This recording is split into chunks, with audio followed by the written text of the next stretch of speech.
Tonight's story comes from the Eastern Sahara, a place where the mountains don't just hold history, they exhale it.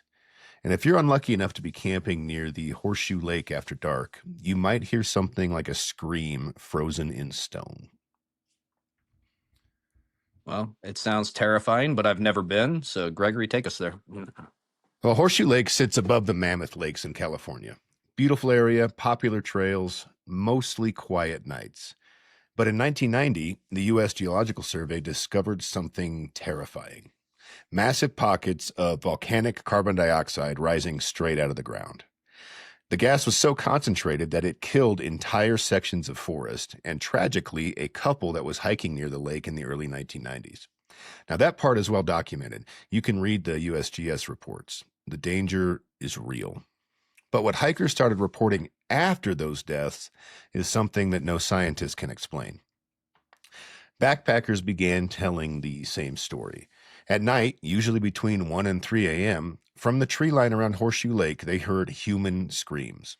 Not coyotes, not the wind, not wildlife, but something that sounded like a grown adult yelling in pure panic. Some described it as like an echoing noise, like someone shouting inside a massive underground chamber.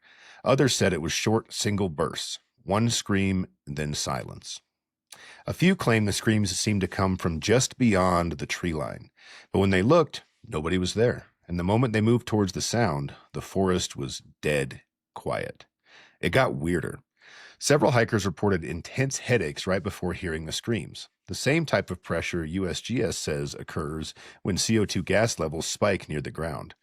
But those gas surges don't explain why the screams have been recorded, or why some hikers swear the screams didn't echo naturally. They moved, as if something was running.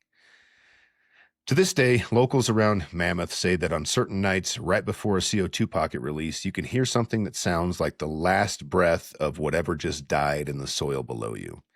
Scientists say it's just geological pressure releasing, but the people who've heard it, they tell you it doesn't sound like the earth.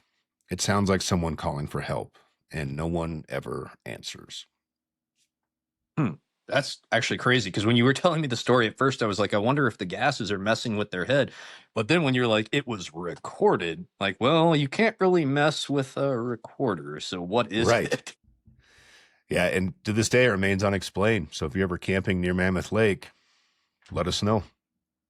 Thanks for tuning back in to Bumping the Mic, and we'll catch you guys next time. See you guys.